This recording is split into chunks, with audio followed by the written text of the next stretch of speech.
নমস্কার বন্ধুরা, মিমিস কিচেনে আপনাদেরকে স্বাগত জানাই। আজকে আমি যেটা বানাবো সেটা হচ্ছে ডিম আলুর ডালনা। তবে এই ডিম আলুর ডালনাটা কিন্তু একদম পেঁয়াজ রসুন ছাড়া। তো চলুন দেখে নিই কী কী লাগছে। এখানে আমি আলু কেটে নিয়েছি আর 4টে ডিম আমি সেদ্ধ করে ছাড়িয়ে নিয়েছি। এবার চলুন রান্নায় ফেরা যাক। কড়াই বসিয়ে দিয়েছি, কড়াইয়ের মধ্যে দিয়ে দিলাম সর্ষের তেল। তেলটা ভালো করে গরম হয়ে গেলে তারপর আলুগুলো দিয়ে ভালো করে আমি ভেজে নেব। পেঁয়াজ রসুন দিয়ে ডিমের ঝোল তো আপনারা খেয়েছেন। যদি কোনোদিনও এভাবে ডিমের ঝোল না বানিয়ে খেয়েছেন, একবার খেয়ে দেখবেন, খেতে কিন্তু অসাধারণ লাগে। একই টেস্ট পাল্টাতে এভাবে খেলে খুব ভালো লাগবে। এটা আমার দিদার তো রেসিপি। দিদা বানাতো, আমরা যখন ছোট ছিলাম মামার বাড়ি যেতাম, দিদা পেঁয়াজ রসুন ছাড়া হাঁসের ডিম দিয়ে এইভাবে ডালনা বানাতো, খেতে খুব ভালো লাগতো। তো ডিমটাকে আমি ছাড়িয়ে নুন হলুদ মাখিয়ে নিয়েছি। এবার আলুগুলোকে ভালো করে তেলের মধ্যে নুন হলুদ দিয়ে লাল লাল করে আমি ভেজে নেব।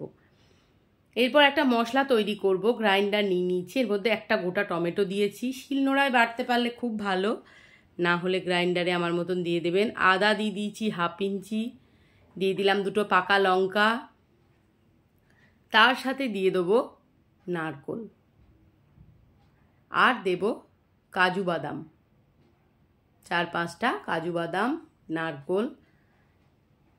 এরপর দিয়ে দেব আমি 2টো ছোট এলাচ, দিয়ে দিলাম গোলমরিচ গোটা ওই 8-10টা মতন।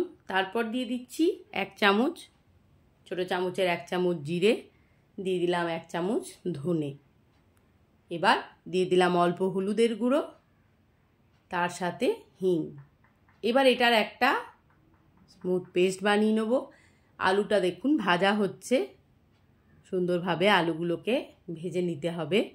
আলু ভাজা হয়ে গেছে, এবার আলুগুলো তুলে নেব। এবার ডিমগুলোকে যথারীতি আবারও ভেজে নিচ্ছি।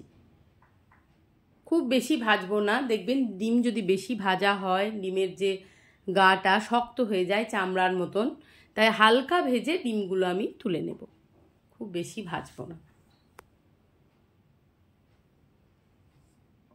একঘেয়ে ডিমের ঝোল খেতে খেতে যদি ভালো না লাগে এভাবে বানিয়ে খেয়ে দেখবেন। এবার তেলের মধ্যে দিয়ে দিলাম শুকনো লঙ্কা, তেজপাতা, দিয়ে দিলাম গোটা জিরে। ফোড়নটাকে সুন্দরভাবে গরম হতে দিতে হবে। এরপর যে পেস্ট আমি বানিয়েছি মশলার, সেটা আমি ওর মধ্যে ঢেলে দিচ্ছি।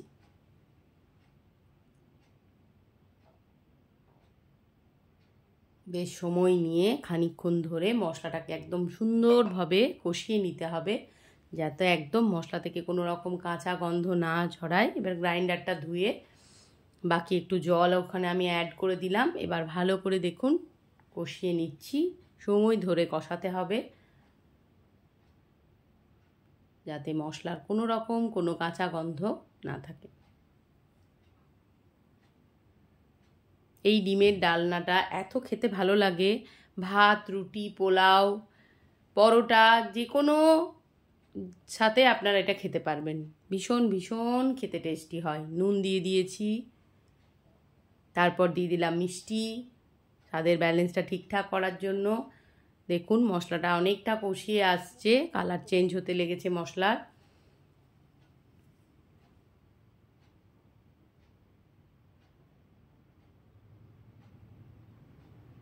এবার জল দিয়ে দিচ্ছি আমি। জল একটু বেশি দেবো, কারণ আলুগুলো ভেজেছি, সেদ্ধ তো হয়নি, আর একটু সেদ্ধ হতে হবে, তাই জল আর একটু আমি অ্যাড করে দেব।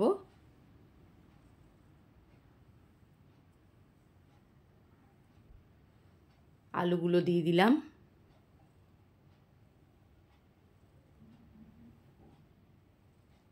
এবার ঢাকা বন্ধ করে দেব, আলুগুলো যেন ফুলে সেদ্ধ হয়ে যাবে। ঝোলটা ফুটে উঠবে আস্তে আস্তে। ঝোলটা ফুটে উঠেছে, আলুগুলো কিন্তু সেদ্ধ মোটামুটি হয়েই গেছে। এবার আমি এর মধ্যে ডিমগুলোকে অ্যাড করব।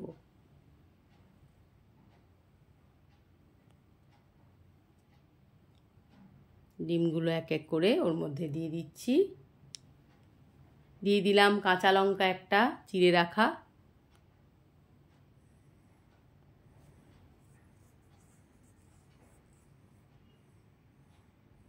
এবার দিয়ে দেব গরম মশলার গুঁড়ো,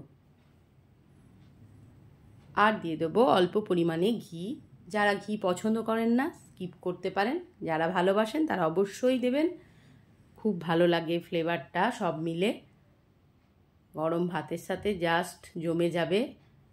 ভিডিওটি যদি ভালো লাগে বন্ধুরা তাহলে অবশ্যই লাইক, কমেন্ট, শেয়ার, সাবস্ক্রাইব করে পাশে থাকবেন।